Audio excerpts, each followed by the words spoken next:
상담과 강연 봉사를 다니다 보면 제가 유명인이 아닌데도 팬이 생깁니다. 오늘 이야기는 저의 팬이시라는 김용순 씨의 사연입니다. 강연장에서 저는 저보다 연상이면 아무리 연세가 많아도 무조건 형님 아니면 누님이라 부르는데요. 김용순 씨도 그런 누님 중 한 분입니다. 한적한 바닷가 마을에서 평생을 살고 계시죠. 온화한 인상에 워낙 젊어 보여 저랑 비슷할 줄 알았더니 원장님보다도 지가 나이살을 훨씬 더 먹을시우. 어떠리고 친구 먹대 시상해라. 저는 바로 꼬리 내렸죠. 그렇게 친해졌습니다. 몸고생은 하고 살았어도 마음고생은 안 하고 살았답니다. 남편이 그냥 부처님 가운데 토막이었다네요. 그러나 인생 늦가을에 아들놈 때문에 가슴을 친답니다. 더 기가 막힌 건 판타지 소설이나 영화에서나 불법한 기적을 경험했다네요. 처음에는 믿을 수 없었지만 저는 결국 고개를 끄덕일 수밖에 없었습니다. 어떤 사연인지 들어볼까요? 구독과 좋아요는 이 채널 주인장에게 큰 힘이 된답니다. 아시죠? 원장님, 나이 70 넘고 보니 인생 별거 없다 싶네요. 다른 사람 인생 사는 저보다 나을까요? 하기는 뭐. 다른 사람이라고 뭐 별거 있겠어요? 인생은 어차피 호사다마의 끊임없는 반복이니까요. 늙을 일밖에 안 남았지만 늙어가는 대신에 철학자가 된 것 같은 생각은 좀 드네요. 그래서 사람들이 그런 말 하나 봐요. 내가 살아온 세월을 책으로 엮으면 10권도 넘을 거야. 짧은 인생이지만 저마다 할 말이 넘쳐나는 인생을 드라마처럼 살았을 테니까요. 원장님, 사람이 귀신보다 무서운 세상이 됐네요. 무서운 사람이. 정 떨어질 수밖에 없는 사람이 가족이라면, 더구나 아들 내외라면 더 말할 것도 없죠. 세상 살아가는 일이 지옥이니까요. 바로 제 이야기입니다. 전형적인 서해안의 바닷가 마을. 텃밭 사이로 바람이 지나가고 오래된 기와집 한 채가 덩그러니 서 있습니다. 제가 결혼과 함께 50여 년을 살고 있는 집입니다.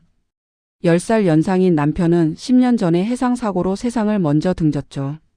아랫역 사람이었던 남편은 전혀 연고도 없는 이 마을에 오직 저와 결혼하기 위해 새집 짓고 정착했습니다.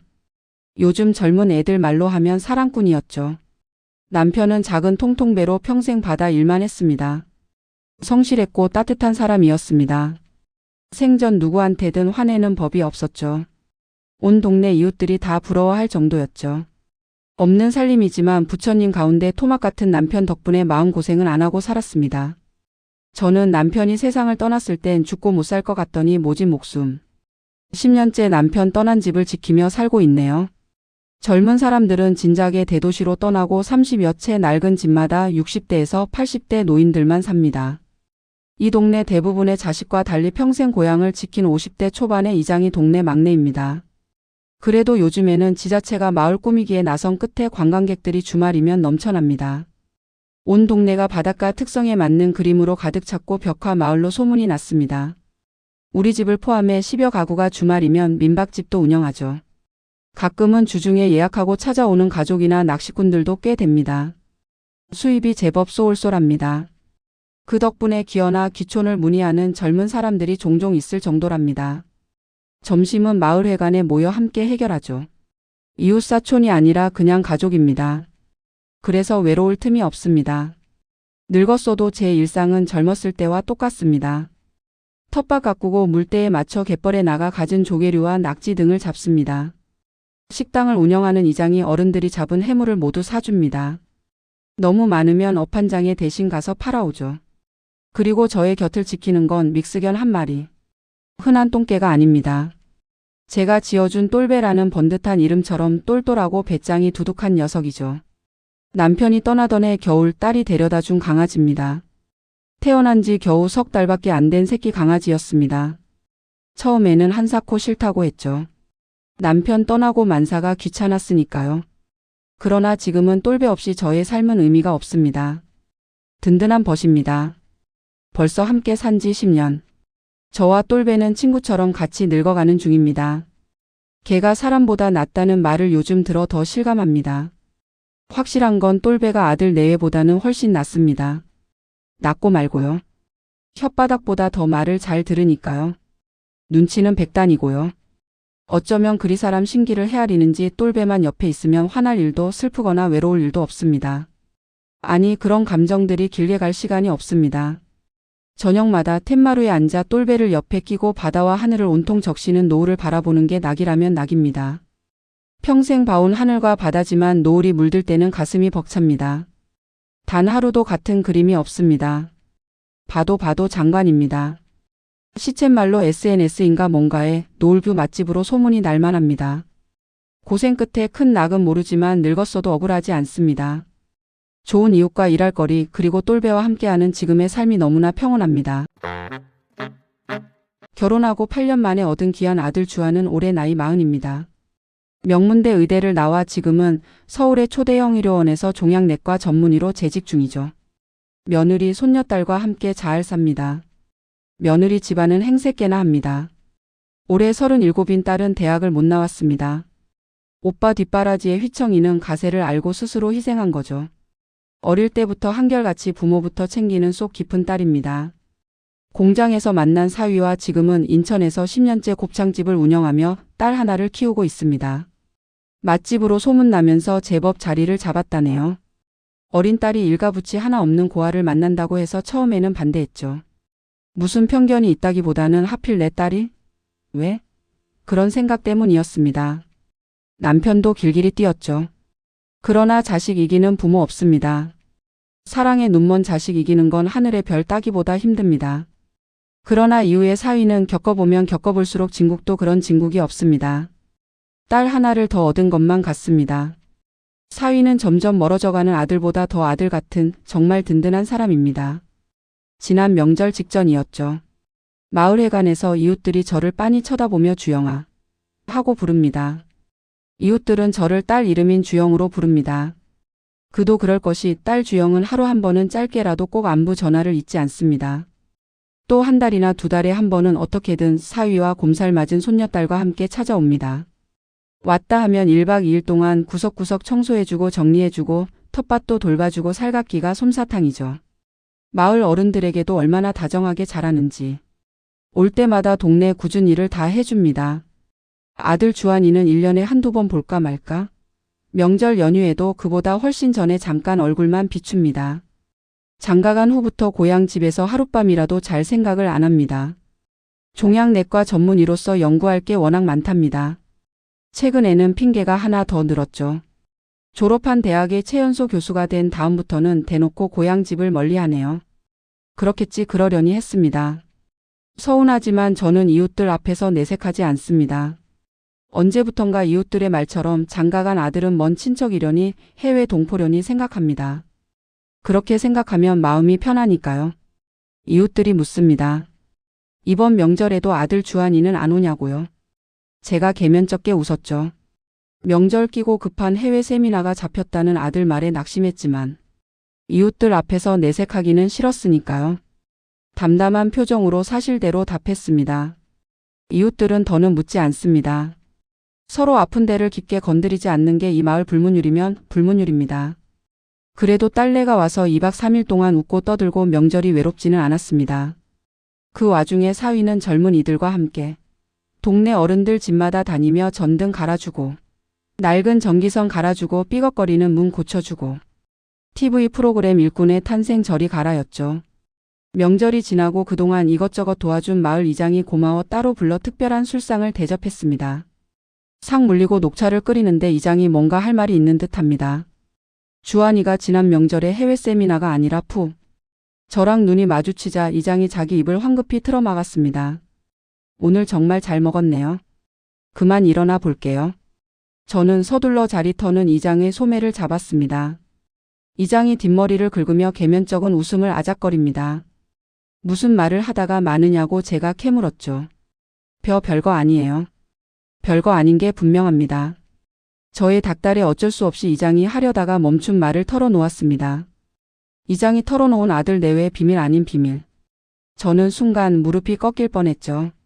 주한이가 사실은 해외 세미나가 아니라 해외여행을 갔더라고요. 지난 명절 끼고 급한 해외 세미나가 잡혀서 못 온다는 아들의 말은 새빨간 거짓말이었습니다. 이장은 마을 홍보를 위해 SNS를 활용합니다. 마을 소식이나 경조사를 전하기 위해 타지로 나간 동네 선후배들 SNS를 팔로우하고요. 이장이 보여준 며느리의 SNS. 사돈 내외와 중국의 장각에 여행 가서 찍은 사진들과 동영상들이 넘쳐났습니다. 그뿐만이 아니었죠. 짬만 나면 여행 가는 모양이었습니다. 듣지도 보지도 못한 곳에서 찍은 무수한 사진들. 그중 반은 사돈 내외와 함께였습니다. 똑똑한 척은 혼자 다 하는 며느리가 결국에는 들킬걸? 이런 사진을 왜 올렸을까요? 이장이 웃으며 설명해 줬습니다. 요즘 젊은 사람들은 SNS 없으면 못 살아요. 외모든 일상이든 돈 자랑이든 잔뜩 포장해서 세상에 드러내지 않으면 병나니까요. 나 이렇게 멋지게 행복하게 잘 산다 부럽지? 하는 심사로요. 좋아요 버튼 하나에 목숨 거는 세대거든요. 저의 한숨이 깊어졌습니다. 외동딸만 둔 사돈네는 사위를 얻은 게 아니라 아들을 거저 얻은 셈입니다. 잘난 줄 알았던 아들놈은 제 친부모와 친여동생은 남 취급하면서 그 집구석 아들 노릇하고 있었던 겁니다. 몰랐던 건 아니지만 며느리의 SNS를 가득 채운 사진들을 직접 보니 확인 사살당한 것처럼 가슴께가 저렸습니다. 인제 서로 남남일 뿐이라는 사실이 확연해졌죠. 저는 쓴 웃음을 깨물었습니다. 이장을 보내고 똘배와 함께 텐마루에 앉아 망부석처럼 미동도 없었죠.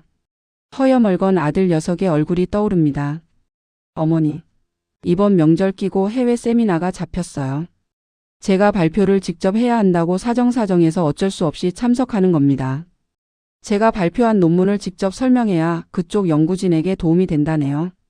며느리도 가냐고 묻고 싶었지만 저는 속으로 사겼죠. 며느리 혼자 손녀 데리고 시댁에 올 일은 없으니까요. 그동안 쭉 그래왔으니까요. 어머니 통장에 좀 넣었어요. 주영이네 오면 남별이한테 용돈 좀 주세요. 남별이는 저희 외손녀입니다. 친손녀보다 더 살갑고 예쁜 피부칩니다. 친손녀는 얼굴 볼 일이 거의 없으니까요. 다른 때와 달리 통장에 돈 좀 넣었다고 대놓고 생색내기에 이번엔 꽤 넣었나 싶어 확인해봤죠. 달랑 30만 원. 기가 막혀서. 바닷바람이 거셉니다. 잔뜩 흐린 하늘엔 별 한 점 없습니다. 달도 구름 사이로 숨었습니다. 똘배가 뭔가 눈치를 챘는지 자꾸 제게 엉깁니다. 아양을 떱니다. 똥배를 훌러덩 깝니다. 습관적으로 배를 쓸어주는 걸 똘배는 기가 막히게 알아차립니다. 계속 끙끙거리며 저의 품을 파고듭니다. 저는 똘배 발을 닦아준 뒤 방으로 몰았습니다. 똘배는 항상 저의 발치에서 잠이 듭니다. 그러나 저는 쉽게 잠들지 못합니다. 생각할수록 기가 막히고 코가 막힙니다. 여행이라. 저는 비행기를 타본 적이 없습니다. 여권이 어떻게 생겼는지도 모릅니다. 평생 먼데 여행이라고는 부산과 설악산 다녀온 게 전부입니다. 남편 살았을 때 이장이 주관한 동네 여행이었죠. 그마저도 요즘엔 워낙 고령자들이 많아 뜸한 편이네요. 여행도 무릎에 힘 있을 때 다니는 거지요. 노세 젊어 노세가 꼭 틀린 말은 아닙니다. 아들 주한이는 어릴 때부터 똑똑했습니다. 중학교, 고등학교 모두 기숙사가 있는 명문 학교로 보냈습니다. 들어가는 돈이 만만치 않았지만 남편과 저는 똑똑한 아들이 큰 기쁨이었죠. 재수도 안 하고 명문대 의대에 합격했습니다. 마을회관 앞에 현수막이 걸리고 큰 잔치를 벌였습니다. 벌써 20년 전 얘기네요. 이웃들 모두 부러워했습니다. 고생 끝이라며 그 대학이 어떤 대학인데 더구나 의대? 벌린 입들을 못 다물었죠. 살면서 그때처럼 행복한 적이 없었습니다. 하늘을 날아가는 기분이었죠. 행복에 겨운 나머지 저는 귀에 걸린 입이 찢어질 정도였으니까요. 남편과 저는 더 뼈 빠지게 일했습니다. 의사가 되기까지 하숙비에 등록금에 생활비에. 허리가 휘는 게 아니라 잠자리에 들 때면 뼈골마다 쑤셨습니다. 그래도 기뻤습니다. 하나밖에 없는 딸 주영이 공장에 들어가 돈을 보탰습니다. 아들이 장가 가던 날. 온 동네 사람들이 대절버스를 함께 타고 서울까지 가서 축하해줬습니다. 물론 결혼 전 상견례 때 무시당하는 느낌이었지만 그러려니 했습니다. 생색개나 하는 번듯한 집안 딸과 결혼한다니 그깟 무시쯤은 견뎠습니다. 그때만 해도 아들 녀석이 그렇게까지 멀어질 줄은 몰랐습니다. 도저히 잠이 오지 않아 저는 일어나 앉았습니다. 발치에서 귀엽게 그르렁거리며 잠든 똘배를 보며 쓴 웃음을 씹었습니다. 마음의 상처는 흘러가는 시간만이 어루만져 줍니다.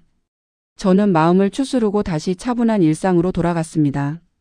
마을회관에서 점심을 함께하고 설거지 끝내고 차 한 잔씩 하던 때였습니다. 갑자기 똘배가 제 오른쪽 가슴을 앞발로 꾹꾹 눌러댔습니다. 코를 박고 킁킁거리며 옷깃을 물기까지 했죠. 하마터면 속살까지 깨물릴 뻔했습니다. 이웃들의 시선이 집중됐죠. 모두 한마디씩 했습니다. 꼴에 수컷이라고 전무덤을 탐하는 거냐고. 망측하다고. 너무 오냐오냐 하니까 저러는 거라며. 혼내줄 땐 눈물이 쏙 빠지도록 혼내라고 입을 모았습니다. 저의 얼굴이 화끈거렸습니다. 똘배가 말귀를 알아듣는지 그대로 나가버렸습니다. 이후 이웃들이 있을 때 똘배는 그러지 않았죠. 하지만 단둘이 있을 때는 잊을만 하면 그 짓거리를 반복했습니다. 10년을 함께한 벗이지만 괘씸했죠. 어떤 날은 잠든 새벽에 가슴골로 달려드는 바람에 너무 놀라 처음으로 발길질을 했습니다. 낑낑거리며 잘못을 아는 듯한 눈망울을 보이면서도 똘배는 그만둘 생각이 없었습니다. 무엇보다 민망했죠. 어쩐지 얘랑 헤어질 때가 된 건 아닐까 싶었습니다. 딸한테 전화를 걸었죠. 똘배에게 새로 생긴 민망한 버르장머리를 일렀습니다. 손녀딸 남별이가 똘배를 좋아하니까 데려가면 어떻겠냐고 제안까지 했고요. 다음 날 딸한테서 전화가 왔습니다. 똘배에게 새로 생긴 이상한 버릇에 대해 동물병원에 문의해본 모양입니다. 이어진 딸의 말에 저의 두 눈이 화등잔만해졌습니다. 외국에서는 반려견이 똘배 같은 행동으로 주인의 암을 찾아낸 사례가 꽤 된답니다. 저는 이게 무슨 개가 풀 뜯어 먹는 소린가 싶었습니다. 긴 통화 끝에 딸이 당장 내려온다고 했습니다. 큰 병원에 가자고요. 말렸습니다. 딸이 빠지면 사위가 곱창집에서 얼마나 고생할지 알기 때문이죠. 전화를 끊고 저는 오른쪽 전무덤을 여기저기 주물러 봤습니다. 똘배가 코를 박고 킁킁대던 자리뿐 아니라 온 가슴을 세세하게 더듬어 봤죠. 손끝에 걸리는 것도 없고 만져지는 것도 없고 통증도 없고 그야말로 귀신이 곡할 노릇이었습니다. 똘배의 두 눈을 빤히 들여다봤습니다. 똘배야, 너 이 할미 여기가 아픈 것 같아서 그랬냐고 귀에 대고 물었습니다. 똘배가 대답할 리 없지만요. 그러나 똘배가 마치 저의 말귀를 알아들은 듯 끄덕였습니다. 보면서도 믿어지지 않았습니다. 똘배를 꽉 끌어 안아줬습니다. 한참 만에 똘배 귀를 잡고 흔드는데 그새 울었던 모양입니다. 두 눈이 벌게져서는 눈물 자국이 뚜렷했습니다. 딸 주영이 말대로 뭔가 몸에 이상이 생겼다는 확신이 생겼습니다. 하루라도 빨리 병원에 가봐야겠다는 생각이 들었죠. 저는 면밀한 조직 검사까지 받은 끝에 3중음성 유방암 0.5기 진단을 받았습니다. 진단받는 날엔 딸이 왔습니다. 의사가 고개를 절레절레 흔들었습니다. 3중음성 유방암은 유방암 중에서도 아주 치료가 어렵고 예후가 안 좋다네요. 1기 이전에 발견될 확률은 거의 없고요. 증상도 없고 영상을 통해서는 거의 보이지 않으니까요. 여러 차례 반복적인 조직 검사 끝에 간신히 확정 판정을 내렸답니다. 3중음성 유방암이 어려운 게 다른 유방암과 달리 림프샘 전이가 바로 진행되기 때문이랍니다. 의사는 림프샘 전이가 없는 상태에서 이렇게 발견된 건 거의 기적이나 마찬가지라며 하루라도 빨리 수술 날짜부터 잡자고 했습니다. 수술 날짜 잡고 딸과 함께 집으로 돌아왔습니다. 똘배가 버선발로 뛰어나와 안겼습니다. 세 식구가 서로 부둥켜 안았죠. 딸 주영이 오빠한테 연락했습니다. 스피커폰이라 옆에서 들렸습니다. 상황 설명 다 들은 아들 주한이는 담담한 목소리였습니다. 그 병원에 잘 아는 선배가 있으니 특별히 부탁해 놓는다는 말뿐이었습니다. 엄마 바꿔달라는 말 한마디 없이 먼저 끊었습니다. 그날 저녁 며느리한테서도 전화가 왔습니다. 듣기 싫은 콧소리 섞어가며 남 얘기하듯 어머니는 원래 강하시니까 잘 이겨낼 거라는 무미건조한 위로였습니다. 저는 속으로 피식 웃었습니다. 위로는커녕 며느리의 위선적인 콧소리 자체가 스트레스입니다. 복강경 수술 받는 날 아들만 왔다 갔습니다. 며느리는 코빼기도 보이지 않았습니다. 아들 주한이도 바쁘다는 핑계로 제가 회복실에서 병실로 옮기자 얼굴만 슬쩍 보고 가버렸습니다. 수술 결과는 너무 좋았습니다. 의사는 3개월 후에 정밀 검사 다시 한 뒤 항암 치료 여부를 결정하겠다고 했습니다. 저는 며느리 말대로 강한 여자입니다. 평생을 강하게 살았습니다. 웬만하면 울지 않았습니다. 고난이 닥치면 이겨내려 안간힘을 썼습니다. 생각할수록 아들 내외가 괘씸했지만 딸 앞에서 내색하지 않았습니다. 엄마 속 뺀 딸 주영이도 내색하지 않았죠. 하지만 주영이 속은 아마 시커멓게 탔을 겁니다. 누구 덕분에 대학을 못 갔는데? 공장 다니며 잔업도 마다하지 않고 뼈 빠지게 벌어. 큰 돈은 아니라도 그 긴 세월 학비에 보탰는데 왜 서운하지 않겠습니까? 저한테 잘하라는 것도 아니고. 혼자 남은 어머니 속을 뭉그러뜨리는 오빠가 왜 밉지 않겠습니까? 수술 받고 3개월 뒤 정밀 검사 결과가 너무나 좋았습니다. 의사가 신난 목소리로 말했습니다. 이런 기적을 자기 눈으로 확인하다니 덩달아 행복하답니다. 항암 치료 필요 없고 6개월에 한 번씩 예후 검사만 하면 된다네요. 덩달아 행복하다는 의사 말이 저의 가슴에 박혔습니다. 아들한테도 못 들어본 말이니까요. 수술 받고 회복하면서 정말 많은 일들이 일어났습니다. 반려견이 주인 할머니의 유방암을 발견했다는 사실이 기사화됐죠. 딸과 동명인 한 방송국의 이주영 기자는 아예 똘배의 팬이 되었습니다. 가끔 전화해 안부도 물어오고 마치 딸 하나가 더 생긴 것 같았죠. 이장 말에 따르면 똘배가 SNS마다 스타가 됐다네요. 똘배를 보려고 관광객들이 더 밀려들었습니다. 유명세를 즐기는지 똘배는 아예 대문 앞에 떡하니 거만하게 앉아 관광객들을 맞이합니다. 손길을 마다하지 않습니다. 미술대학 학생들이 똘배의 팬이라며 주말마다 찾아와 마을 벽화를 싹 손봐줬습니다. 동네의 도는 활기가 2배가 되었습니다. 우리 집 담벼락엔 이리 뛰고 저리 뛰는 똘배가 대문짝만하게 시리즈로 그려졌고요. 어느 날 똘배가 또 안 하던 짓을 하기 시작했습니다. 남편이 쓰던 농기구와 잡동사니들이 쌓인 창고에 오랜만에 들어갔죠. 따라 들어온 똘배가 창고 구석을 앞발로 파기 시작하는 겁니다. 야단치며 말려도 소용없었죠. 꼬리 잡고 끌어내면 또 파고 또 끌어내면 또 파고 큰 소리를 질러도 똘배는 들은 척도 안 하고 땅 파기에만 몰입했습니다. 이상했습니다. 그런 일이 반복됐으니까요. 어느 날 저녁 마을회관에서 돌아왔는데도 똘배가 보이지 않았습니다. 저의 인기척만 나면 펄쩍펄쩍 뛰며 안기고 난리도 아닌 똘배는 그날따라 코빼기도 안 보였습니다. 그제야 빼꼼히 문 열린 창고에 눈길이 갔습니다. 창고 구석 자리에서 똘배의 꼬리가 보였죠. 도대체 얼마나 파댔길래 똘배 몸뚱이는 아예 파놓은 구덩이 속에 있었고요. 버럭 소리를 지르자 그제야 똘배는 가쁜 숨을 몰아쉬며 구덩이 밖으로 나왔습니다. 꼴이 말이 아니었죠. 문득 저는 가슴골을 훑는 바람 소리를 들었습니다. 괭이를 집어들고 똘배가 파던 구덩이를 파헤쳤죠. 뭔가 부딪히는 소리가 났습니다. 호미로 바꿔들고 조심조심 파냈습니다. 똘배는 옆에서 신난 듯 연신 꼬리를 흔들며 맴돌았습니다. 항아리 뚜껑이 드러났습니다. 항아리라기엔 너무 작았습니다. 저는 있는 힘껏 파냈습니다. 항아리 속에는 비닐로 꽁꽁 싸맨 종이 상자가 있었습니다. 비닐과 상자를 걷어내고 마주한 건 네모로 납작한 금덩어리 10개였습니다. 개별로 비닐 포장된 10개 모두 대한금 거래소 99.99% 100g이라는 수치가 선명하게 새겨져 있었죠. 보증서 하단에는 2015년 3월 10일 결혼기념일에 존경하는 아내 김영순에게 그런 문구가 새겨져 있었습니다. 저는 너무 놀라 그 자리에 주저앉았습니다. 가슴이 내려앉았습니다. 남편은 2015년 2월 10일에 세상을 떠났죠. 세상 떠나기 직전에 준비해둔 모양입니다. 무엇보다 대체 무슨 돈으로?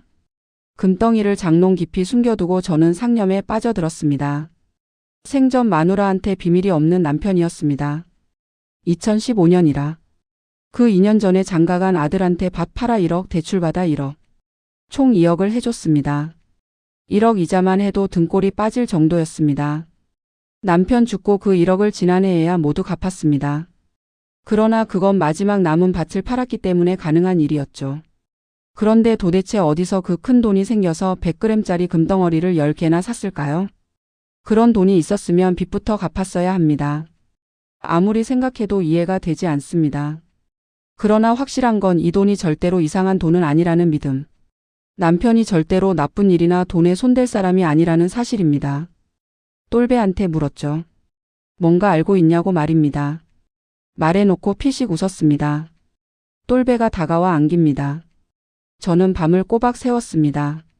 열길 물속은 알아도 한길 사람의 속은 모른다더니 무려 40년을 함께한.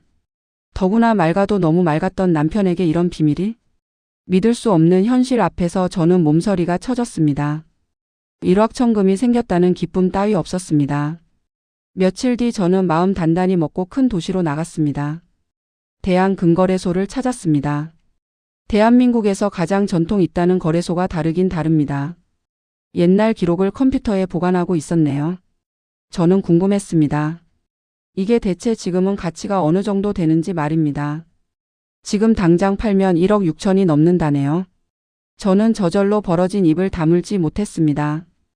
2015년엔 지금의 4분의 1 정도 시세였다네요. 이 어마어마한 금덩어리를 집에다 보관할 수는 없습니다. 직원이 은행 대여금고를 알선해 주겠다네요. 금거래소 직원은 친절하다 못해 곰살 맞기까지 했습니다. 갑자기 아들 주한이가 생각났습니다. 남의 집 아들도 이런데 우리 아들도 보호자나 환자 앞에선 이렇게 하고도 남을 것 같다는 생각이 들었죠.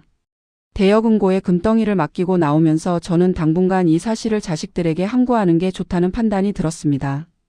그러나 세상에 비밀은 없습니다. 저는 몰랐습니다. 은행에서 저의 일거수일투족을 지켜본 사람이 있다는 사실을요. 온 동네에 소문이 순식간에 퍼졌습니다. 대여금고에 금덩이를 맡기려고 찾은 은행 직원 중에 아들 주한이의 초등학교 동창이 있었습니다. 금거래소 연락을 받고 부지점장이 버선발로 마중 나왔으니 은행 직원들은 제가 무엇 때문에 칙사 대접을 받는지 알았던 겁니다. 주한이의 동창뿐 아니라 다수의 직원이 사실을 알게 된 거죠. 손바닥만한 동네입니다. 누구네 집 숟가락이 몇 개인지 내 집처럼 꿰고 사는 이웃들이죠. 난리가 났습니다. 주영이 아버지가 성견지명이 있었다는 둥. 저의 고생은 인제 끝이라는 둥. 자식한테 물려줄 생각 말고 꼭 쥐고 있으라는 둥. 수중에 돈이 있어야 자식들한테 괄시 안 당한다는 둥. 금덩어리 얘기가 한동안 마을의 화제거리였습니다. 저는 딸 주영이한테 전화를 걸었습니다. 어제도 그제도 오늘도 안부 전화하면서 금덩어리 얘기는 꺼내지 않은 딸이었습니다. 이미 소문 들어 알 텐데 말이죠. 아버지가 남긴 금덩어리 소식 들었을 텐데 왜 감감무소식이냐고. 왜 아무 소리 안 하냐고 조심스레 물었죠. 딸 주영이 웃으며 답했습니다. 아버지가 엄마한테 남기신 걸 자기가 뭐라고 이래라 저래라 하겠냐고요. 저의 눈꼬리에 웃음 주름이 대롱대롱 매달렸습니다. 정말 속이 깊은 딸입니다. 마음 같아서는 당장 그 돈 모두 딸한테 주고 싶었습니다. 시집 보낼 때 500밖에 못 해준 것도 미안하지만 아등바등 사는 모습이 안타까워서입니다. 하지만 내 수중에 있는 돈이라고 내 맘대로만 할 수는 없는 겁니다. 밉든 곱든 장남이 버젓이 있는데 말이죠. 며칠 뒤 아들 주한이가 연락해 왔습니다. 전화 주시겠지 하고 기다렸는데 서운하다고. 그 금덩어리 어떻게 하실 거냐고. 장남인 자신에게 1차적인 권리가 있는 건 아시냐고 따지듯 캐물었습니다. 저는 정남이가 뚝 떨어졌습니다. 권리? 뻔뻔해도 저렇게 뻔뻔할 수 있나 싶었죠. 저는 딱 잘라 말했습니다. 그 금덩어리. 아니 그 돈. 너한테는 한 푼도 갈 일 없으니까 그리 알라며 일침을 날렸습니다. 저는 치미는 우라를 꾹꾹 눌러가며 서둘러 전화를 끊었습니다. 주말에 찾아온 아들은 빚 받으러 온 표정이었습니다. 모자 사이에 팽팽한 긴장감이 흘렀습니다.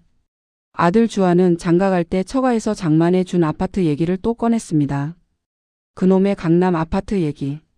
저는 인제 지겹습니다. 주한은 평생 장인께 빚진 마음으로 살고 있답니다. 처음이자 마지막으로. 장인 칠순의 사위 노릇 제대로 해보겠다는데 왜 안 도와주냐며 어린애처럼 매달렸습니다. 저는 너무 기가 막혀서 억장이 무너질 판이었습니다. 제 아버지 뼈 빠진 돈 2억을 며느리 치마폭에 던진 것도 모자라서 아파트 장만해 준 처가의 빚. 그 아파트가 그래서 아들 주한이 명의랍니까? 아들 장가 보낼 때 사돈 내가 10억이 넘는 돈을 해준다는 말을 듣고 화들짝 놀랐습니다. 아들이 서울 강남에 아파트를 장만한다는데 모른 척할 수는 없었죠. 그래서 남편과 저는 고민 끝에 밭 팔아 1억 대출받아 1억 총 2억을 해준 거였습니다. 감사하다며 평생 잊지 않겠다고. 부모님 덕분에 처가에 낯이 좀 섰다고. 허리가 부러질 정도로 굽신거리던 아들이었습니다. 그때만 해도 그 아파트가 아들 명의인 줄 알았죠. 그랬으니까 손 떨리는 돈 2억을 갖다 바친 거고요. 아들 지분 하나도 없이 그 2억이 며느리 수중으로 떨어진 걸 알았다면 절대로 안 그랬을 겁니다. 아들 주아는 2억 원을 해준 뒤부터 매달 생활비를 보태겠다고 선언했죠. 마치 자비를 베풀듯 말입니다. 저는 내심 기대했고요. 이제야 좀 형편이 피나 싶었습니다. 그동안의 서운함이 싹 가셨죠. 아들 없는 사람은 서러워서 어떻게 사나 싶은 생각에 입꼬리가 치솟았고요. 생활비? 매달 10만 원씩 보내준 게 생활비랍니까? 부모 생일이나 명절 때 30만 원씩 겨우 넣어준 게 보태준 거랍니까? 부모 생일 때는 안부 전화만. 명절 때도 이 핑계 저 핑계로 명절 전에 잠깐 왔다가 저녁 전에 가버린 아들 내외. 사돈 내야 행세께나 하는 데다 부잣집이니 그 돈 10억이 우리 집 1,000만 원 정도 가치였는지 모르지만 우리 집 형편의 2억은 하늘 같은 돈이었습니다. 평생 구경도 못 해볼 돈이죠. 그래도 장남이니까. 집안을 빛낸 수제요 의사니까. 부잣집 며느리 얻으려면 그 정도는 해줘야 면이 선다고 생각했죠. 이제와 생각하면 다 부질없는 짓거리였습니다. 해줬든 안 해줬든 아들 내외는 처음부터 남이었을 테니까요. 결국엔 잘 키운 아들 하나 부잣집에 팔아넘긴 겁니다. 아니죠. 거저 준 셈입니다. 거저 준 게 맞죠. 저희는 사돈 내로부터 받은 거 한 푼도 없으니까요. 그 집구석은 돈 따발로 둘둘 말아 남의 집 귀한 아들을, 수제요 의사인 아들을 보쌈에 업어간 거나 마찬가지입니다.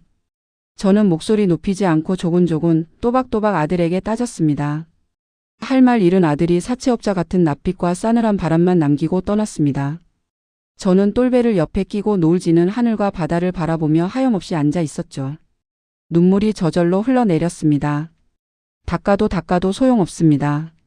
아들한테 더는 기대할 게 없다는 사실이 서러웠습니다. 남보다 못하다는 생각이 가슴놀이에 구멍을 냈죠. 똘배를 보며 말했습니다. 이제 남은 건 딸내 식구와 똘배 너밖에 없다며 귀를 흔들었습니다. 똘배가 말귀를 알아들은 듯 저의 품을 파며 컹컹 지저댔습니다. 자세히 보니 어쩐지 똘배가 웃는 것도 같습니다. 아들 내외랑은 거의 남남이 되었습니다.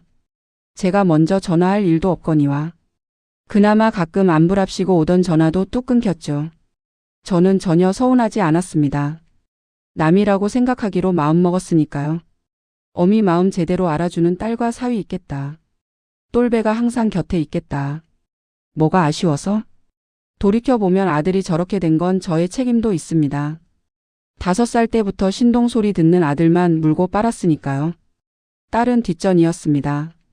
지금 생각해보면 하나밖에 없는 딸한테 큰 죄를 지은 거나 마찬가지죠.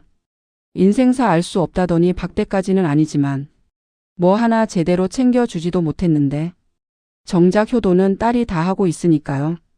하지만 그때는 몰랐습니다.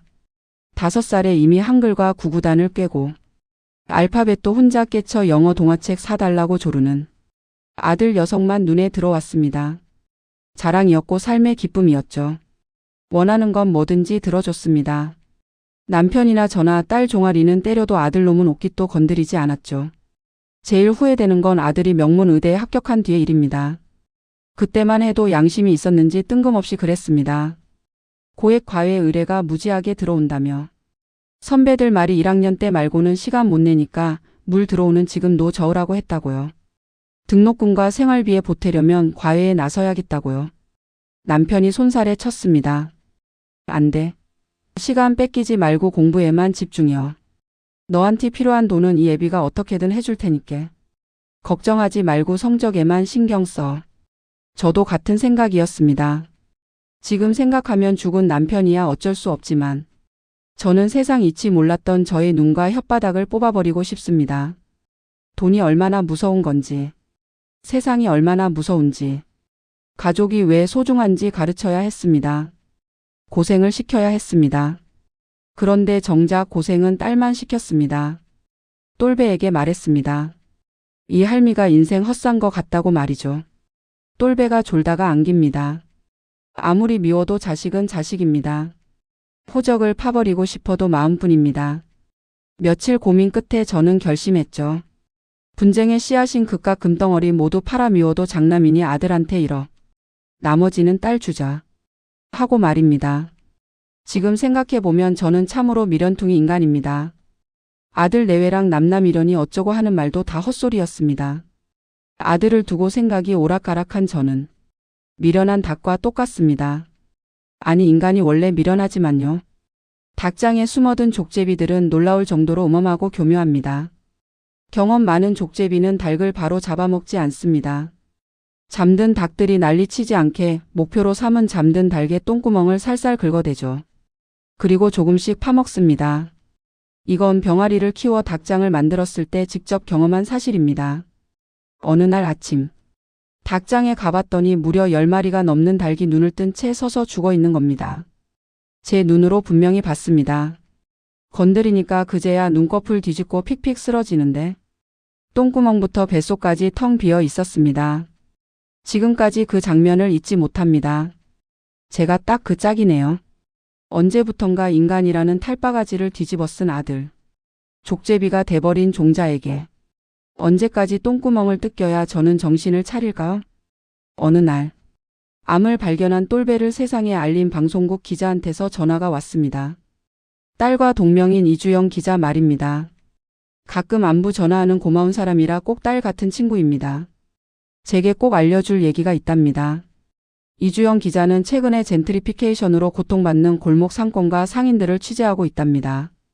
딸 주영의 곱창집이 있는 골목은 5년 전부터 지자체가 나선 끝에 목리단길이라는 이름과 함께 젊은이들의 핫플레이스가 됐습니다. 당연히 장사가 더 잘 됐죠. 그러나 그 골목에도 돈에 환장한 건물주들이 합세하는 덕분에 젠트리피케이션의 회오리 바람이 몰아닥친 거죠. 보증금과 월세를 당장 3배로 올려받겠다는 겁니다. 주영의 곱창집은 10년 전에 보증금 3천에 월세 50으로 시작해 지금은 150만 원을 내고 있습니다.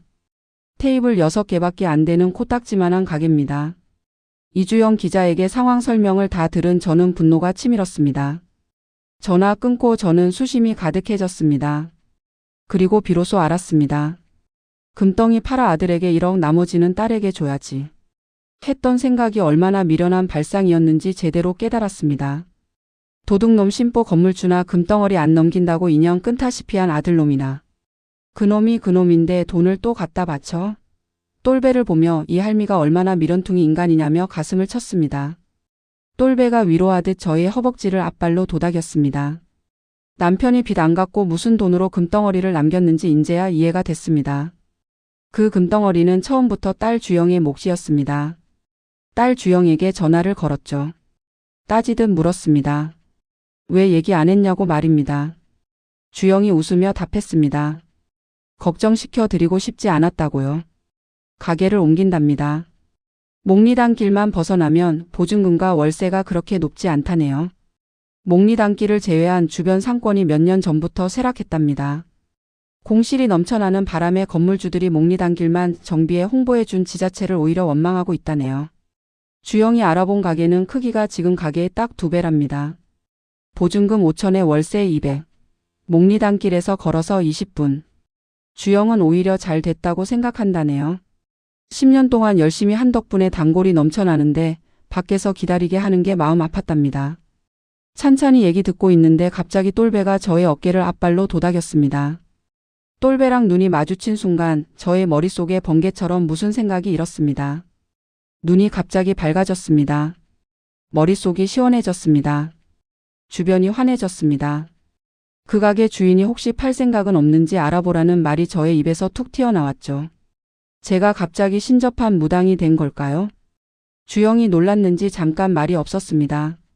부동산에 자세히 알아보라고 분명히 매물로도 나왔을 거라고. 후언 장담처럼 던졌습니다. 딸 주영이랑 통화 끝내고 저는 똘배를 빤히 봤습니다. 저는 고개를 절레절레 흔들었습니다. 딸 주영이가 알아본 가게가 매물로 나왔는지 안 나왔는지 알아보라는 말이 어떻게 제 입에서 주저없이 튀어나왔을까요? 그런데 제가 순간적으로 신접한 무당처럼 툭 던진 말은 사실이었습니다. 딸이 알아본 가게는 이미 매물로도 나와 있었습니다.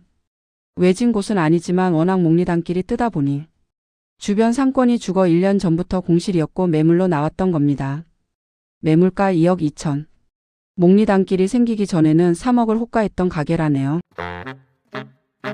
똘배를 이장댁에 맡겨두고 저는 오랜만에 긴 외출을 감행했습니다. 남편이 남긴 금덩어리 다 팔아 1억 6천. 작년에 아들 덕분에 짐 빚 갚느라 마지막 남은 밥 팔아갖고 남은 돈 4천. 아들 같은 사위 동안이가 모아둔 돈 중에 2천. 딸과 사위 공동 명의로 가게를 샀습니다.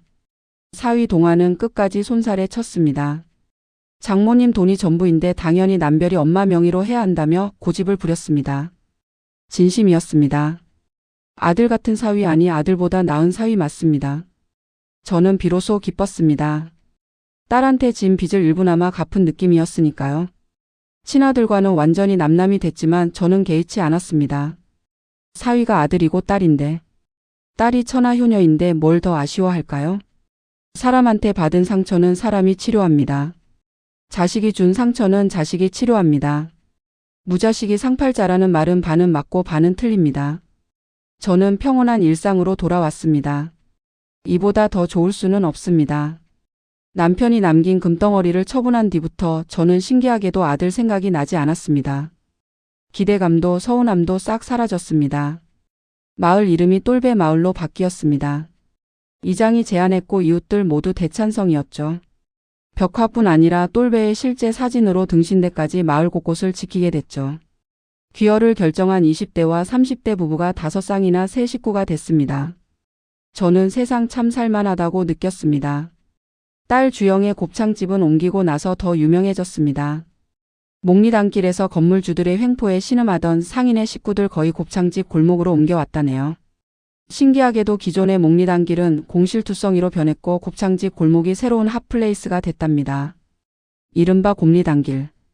딸과 동명인 이주영 기자가 젠트리피케이션을 이겨낸 사례로 곱창집을 방송에 소개했고 골목 이름도 곱리단길이라고 제안했습니다.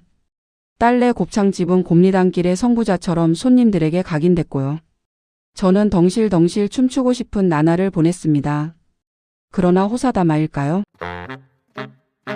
똘배가 갑자기 사라졌습니다. 손바닥만한 마을. 10년 동안 거의 풀어놓고 키웠습니다. 때 되면 알아서 돌아왔습니다. 밤이 깊어지도록 저는 똘배를 찾아다녔죠. 어디에도 없었습니다. 봤다는 이웃도 없었고요. 저는 뜬 눈으로 밤을 새웠습니다. 불길한 생각이 가시지 않았으니까요. 다음 날, 온 동네 사람들이 나섰습니다. 그러나 똘배의 흔적은 없었죠. 이장이 SNS를 통해 똘배의 실종 소식을 알렸고 인터넷이 뜨거워졌습니다. 뉴스에서도 다룰 정도였지요. 경찰까지 동원됐지만 무소용이었습니다. 그 정도로 똘배는 전 국민의 귀요미였던 거죠. 열흘이 지났고 저는 결국 알아누웠습니다. 딸 주영이 억지로 저를 끌고 병원에 가 링거를 맞게 했습니다. 병원에서 딸 주영이 저의 옆을 지키다가 핸드폰을 꺼냈습니다. 오빠한테 전화해 사실을 알리겠답니다. 말렸습니다. 주한이랑은 인제 남이나 마찬가지니까요. 주영은 집안에 병고가 생겼는데 그럴 수는 없다며 통화 버튼을 밀었습니다. 병고는 병고입니다. 그래도 저는 싫습니다. 뜯어 말릴 새도 없이 스피커폰에서 오랜만에 듣는 그러나 하나도 안 반가운 아들 주한이의 목소리가 들렸습니다. 주영의 설명 다 들은 주한의 건조한 목소리가 공허하게 병실에 울려 퍼졌습니다. 그래서 나보고 어쩌라고? 저는 제 귀를 의심했습니다. 너무 놀란 주영이도 벌린 입을 다물지 못했죠. 저는 선언했습니다. 너 말고 인제 내게 다른 자식은 없다고 단호히 못 박았습니다. 딸 주영의 눈에서 뚝뚝 눈물이 떨어졌습니다. 딸의 손을 꽉 쥐었습니다. 그나저나 똘배는 도대체 어디로 사라진 걸까요? 회자 정리. 만나면 반드시 헤어질 수밖에 없다지만 저는 똘배와의 갑작스러운 이별을 받아들일 수가 없습니다. 돌이켜보면 똘배는 흔하디흔한 반려견이 아니었습니다. 어쩌면 자식 이상이었습니다. 한시도 제 곁에서 떨어져 본 적이 없었죠. 텃밭을 돌볼 때면 땡볕도 아랑곳 없이 밭 귀퉁이에서 저만 바라봤습니다. 갯벌에 나가면 보이지도 않을 텐데 갯바위에 앉아 하염없이 저를 기다렸습니다. 제 모습이 아스라이 보일 때부터 공중공중 뛰면서 지저대고 꼬리가 떨어지라 흔들며 맴돌았습니다. 게을기 묻든지 말든지 제게 안겨 비비고 핥고 난리도 그런 생난리가 없었습니다. 이웃들도 그런 똘배를 엄지척하며 인정했고요. 든 자리는 몰라도 난 자리는 안다더니 상실감에 빠진 저는 좀체 기력을 찾지 못했습니다. 이웃들의 걱정이 깊어졌습니다. 이웃사촌이 아니라 가족입니다. 살가운 식구입니다. 저를 위로하느라 문턱이 닳도록 드나들었습니다. 고마웠지만 저의 머릿속엔 온통 똘배 생각뿐입니다. 하늘로 솟은 것도 아니고 땅으로 꺼진 것도 아니고 어떻게 산목숨이 하루아침에 사라졌는지 이해가 되지 않았습니다. 생각할수록 눈물 바람이 일었죠. 눈물 마를 날이 없었고요. 남편이 불기의 객이 되었을 때와 똑같이 저는 자리보전하기 직전이었습니다. 이웃들이 때마다 찾아와 챙겨줬지만 저는 겨우 한두 숟갈들 뿐이었습니다. 이웃들이 밤늦게까지 저를 지키다가 돌아갔습니다. 저도 모르게 까무룩 잠이 들었죠. 모처럼 깊은 잠이었습니다. 메아리처럼 개 짖는 소리가 들렸죠. 저는 설핏 잠이 깼습니다. 본능적으로 반사적으로 일어나 앉았습니다. 잘못 들었나 싶었죠. 사람이 뭔가에 몰입하면 가끔 환청이 들리기도 하니까요. 한참을 멍하니 있었습니다. 개 짖는 소리 아니 똘배가 짖는 소리였습니다. 저의 몸이 저절로 용수철처럼 튀어올랐습니다. 득달같이 툇마루로 뛰어나갔습니다. 세상에, 마당 한가운데 똘배가 앉아 있었습니다. 소리치고 싶었지만 목소리가 나오지 않았습니다. 뛰어가 와라 끌어안고 싶었는데 몸이 말을 안 들었습니다. 발바닥이 마룻바닥에 들러붙었습니다. 똘배도 어딘가 좀 이상했습니다. 평소 같으면 뛰어와 안기고 비비고 핥고 난리도 아닐 텐데. 서글퍼 보이는 눈망울만 굴릴 뿐 미동도 없었죠. 안달복달난 저를 바라보던 똘배가 고개를 외로 돌렸습니다. 그 순간 똘배 뒤로 눈부신 푸른빛 후광이 일었죠. 어라? 할 새도 없이 푸른 연기가 똘배를 삼켰고요. 제가 떨어지지 않는 발 때문에 이러지도 저러지도 못하는데 연기가 사라지고 옥색 두루마기를 걸친 누군가. 사람이 나타났습니다. 제가 눈을 비비는 순간 마누라, 나요 나. 저는 기절하기 직전이었죠. 그렇게나 보고 싶었지만 지난 10년 동안 꿈에서나마 한 번도 본 적 없는 야속하기 그지없는 남편이었습니다. 그런데 똘배와 함께 하필 지금? 주영 엄마. 그동안 고생 많았소. 당신 혼자 두고 떠나지 못해 구천을 떠돌다가 무슨 복인지 그래도 10년 동안 당신을 곁에서 지킬 수 있어 너무 행복했어. 인자 아주 먼 곳으로 떠나야 허니 똘배는 그만 잊어주시오. 그 금덩어리를 산 돈은 문중에서 선산 팔아 나눠준 몫이었소. 젊은 애들처럼 이벤트인가 뭔가 하려고 했는디 그만. 그럼 내 목까지 오래오래 건강하게 사시오. 누릴 거 다 누리고 하늘에서 다시 만납시다. 기다리겠소. 저는 물어볼 말이 많았지만 입술만 떨릴 뿐 목소리가 나오지 않았습니다. 금붕어처럼 입만 벙긋거리는 사이 아까처럼 푸른 연기가 남편을 감싸더니 순식간에 모든 형체가 사라졌습니다. 거짓말 같았죠. 허공에서 두 손만 휘젓다가 저는 화들짝 눈을 떴습니다. 꿈이었습니다. 온몸은 땀에 절었습니다. 눈물이 하염없이 흘러내렸습니다. 다음 날 마치 아무 일도 없었다는 듯이 저는 자리 털고 씩씩하게 일어났습니다. 이웃들이 놀랐죠. 우리 주영이 인제 정신 차렸다며. 신령님 감사합니다. 감사합니다를 노래처럼 불러댔습니다. 제게 버릇이 하나 생겼습니다. 갯벌이든 어디든 문득 하늘을 올려다보는 버릇 말입니다. 허리도 펼 겸 고개를 잔뜩 젖히고 하늘을 보면 마음이 편해졌습니다. 평생 따뜻했던 남편이 10년을 함께한 똘배가 구름 사이로 겹치면서 제 입가에는 미소가 일었습니다. 영감과 똘배가 하늘에서 내려다보며 지켜준다고 생각하니 힘이 절로 났습니다. 이웃들은 고개를 갸웃했지만 저는 아랑곳하지 않았습니다. 어김없이 한 달 만에 딸 네 식구가 총출동했습니다. 그런데 손녀 남별이 품에 웬 새끼 강아지가 안겨 있었습니다. 자세히 보니 하늘로 간 똘배를 빼다 박았습니다. 너무 놀란 저는 저도 모르게 강아지를 손녀 품에서 뺐다시피 받아 안았습니다. 딸이 여기저기 알아봤답니다. 똘배를 똑 닮은 강아지를 찾아냈다네요. 엄마 마음 제대로 알아주는 건 딸밖에 없습니다. 강아지를 얼굴에 대고 부비부비. 앞발과 배를 잘근잘근. 아프지 않게 깨물어댔습니다. 모처럼 입이 귀에 걸렸습니다. 너무 행복했습니다. 모든 게 감사했습니다. 강아지 이름을 똘배라고 지었습니다. 이웃들도 똘배 2세의 등장을 진심으로 축하해줬습니다. 똘배 빼다 박았다며 똘배 새끼 때 그대로라며 쌍수를 들어 환영하고 고마워했습니다. 며칠 뒤 노을이 집니다. 돌담 앞에 서서 저는 똘배를 품에 안고 먼 하늘과 바다를 바라봅니다. 이보다 더 좋을 수는 없습니다. 인생사 뭐 있겠습니까? 행복이 별거랍니까? 똘배를 끌어안고 여기저기 쪽쪽대며 입을 맞췄습니다. 똘배가 간지러운지 배시시 웃습니다. 노을에 물든 바다와 하늘이 한폭 그림입니다. 저 멀리 뭉게구름 하나가 어쩐지 남편의 뒷모습 같기도 합니다. 저의 얼굴 가득 웃음 주름이 일렁입니다. 원장님, 제 이야기 믿으시겠어요? 믿든 안 믿든 상관없습니다. 오만 일을 다 겪고 지금 저는 너무 행복하니까요. 다만 가끔 남보다 못한 아들놈이 눈에 밟힐 뿐입니다. 완전히 남남이 됐는데 내가 죽으면 장례식에는 올까? 하나밖에 없는 여동생과도 저렇게 절연하고 끝끝내 살까? 하는 생각에 가슴이 미어집니다. 말로는 다 내려놨다고 하면서 제 마음이 왜 이리 시끄러울까요? 위로는 사양하겠습니다. 강연하실 때처럼 저희 뼈를 때려주세요. 그래야 속이 좀 시원할 것 같아서요. 누님, 참으로 기가 막힌 경험담입니다.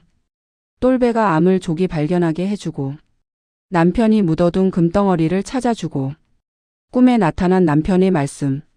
결국엔 똘배가 죽은 남편의 환생이었고 10년 동안 누님을 곁에서 지켜줬다는 거 아닙니까? 판타지 영화나 드라마 소설 같은 얘기지만 저는 믿습니다. 저는 평소에 세상에서 일어나는 모든 감동은 다 기적이다. 그렇게 생각하는 사람이니까요. 사실 우리가 매일 눈 뜨고 숨 쉬는 것조차 기적입니다. 어쨌거나 아들 때문에 여전히 마음이 시끄러우시다고요? 뼈 때려 달라고요? 제가 무슨 자격으로요? 그러나 누님이 원하시니 시끄러운 마음 진정은 시켜드리겠습니다. 누님, 왜 우리나라 사람들은 자식을 효자와 불효자로 나눌까요? 서양에도 효자, 불효자란 개념이 있을까요? 없습니다. 우리나라를 비롯한 동아시아만 효도 개념이 사회 윤리처럼 강하게 뿌리 내렸죠. 효도는 물론 아름다운 행위고 칭찬받아 마땅합니다. 그러나 효도를 바라는 부모 마음이 문제죠. 왜 바랍니까?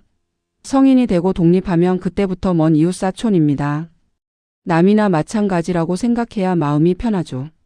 각자의 삶을 살아갈 뿐이죠. 그래야만 하고요. 효도는 자식의 선택지입니다. 강요하거나 원할 이유가 없죠. 생각해 보세요. 따지고 보면 자식은 7살 때까지 이미 효도 다 했습니다. 키우면서 얼마나 행복했는지 기억 안 나세요? 옹알이 하다가 눈 마주치면 배시시 웃고 기다가 뒤뚱거리다가 어느 날 갑자기 서고 뒤뚱거리다가 걸었을 때 부모는 자지러집니다. 맘마 엄마 빠빠 아빠 소리 처음 했을 때 가슴이 뭉클했죠. 미운 7살이라는 말이 있죠. 그때까지 자식은 평생 해야 할 효도를 다 한 거나 마찬가지입니다. 더 바라면 안 되죠. 더구나 누님은 아들모 이상 효도하는 사위와 딸이 있지 않습니까? 뭘 더 바라세요? 아들과 남남처럼 된 게 누님 잘못입니까? 물론 공부 잘하는 아들만 물고 빨고 어하둥둥 오냐오냐 둥개둥개 그렇게 키운 부모 책임은 있죠. 이제 와서 어쩌겠습니까? 또 그렇게 키웠다고 모든 자식이 남남처럼 멀어지나요? 그건 전적으로 누님 아들 주한이의 비뚤어진 인성 문제입니다. 누님 잘못이 아니라는 말이죠. 누님이 돌아가시면 장례식마저 안 올까봐 걱정이라고요? 하나밖에 없는 여동생과 영원히 멀어질까봐 노심초사하신다고요? 그런 쓸데없는 걱정을 왜 하십니까? 나 죽은 다음에 하늘이 두 쪽 나든 말든 무슨 상관이죠? 물론 누님 친척이나 지인들은 혀를 차겠죠. 뼈 빠지게 키워 의사 만들어 놨더니 마누라와 처가에만 들러붙어 제 부모 형제를 몰라라 하는 싹수 없는 인간이라고. 홀어머니 그깟 재산 뜯어갈 생각만 하는 잡놈이라고. 잘 못 키웠다고. 하기 좋은 남의 말이니 저마다 한마디씩 거들겠죠. 그건 역시 무슨 상관입니까? 나 죽은 다음에요. 누님이 아직 마음을 못 내려놓으셔서 그런 겁니다. 말로만이 아니라 온전히 내려놓아야만 합니다. 그래야 누님 노후가 그나마 편해지죠. 지금 행복하시다면서요. 그 행복을 오래 누리려면 버릴 건 버려야 합니다. 혹시 누님, 저장강박증이라고 들어보셨나요? 뉴스에 가끔 나오죠? 온갖 잡동사니를 못 버리고 오히려 여기저기서 주워온 쓰레기나 마찬가지 물건들로 집을 꽉 채우고 정작 본인은 누울 곳조차 없이 집구석을 쓰레기 더미로 채우는 사람들 말입니다. 왜 못 버릴까요? 불안해서입니다. 저장 강박증을 가진 사람들은 우울증과 불안, 강박장애나 자폐 스펙트럼 장애 또는 주의력 결핍과 과잉행동 장애와 같은 복합적 또는 심리적 장애가 겹친 경우입니다. 자식에 대한 집착과 과잉 미련은 제가 볼 때 저장 강박증의 또 다른 형태입니다. 내가 키웠으니까 내 물건이니까 못 버리는 거죠. 과감하게 버려야 합니다. 그래야 깨끗해진 집다운 집이 되죠. 누님 마음밭에 쓰레기처럼 가득한 아들놈 생각을 과감히 청소하세요. 그래야 누님 마음이 시끄럽지 않습니다. 깨끗하게 있고 지금의 일상과 행복만 누릴 생각하세요. 이게 제가 누님께 드릴 수 있는 조언입니다. 누님에게 조언이랍시고 드렸지만 사실 사회인으로 독립한 아들 둔 저로서도 쉬운 일은 아닙니다. 요즘 젊은 사람들 사는 게 워낙 힘들고 바쁘잖아요. 그래도 가끔은 제 엄마한테 전화로나마 안부는 전하니 저는 그저 그러려니 하고 모든 걸 내려놨습니다. 청자 여러분, 어떠셨나요? 댓글 주시면 답글 꼭 달겠습니다. 고맙습니다.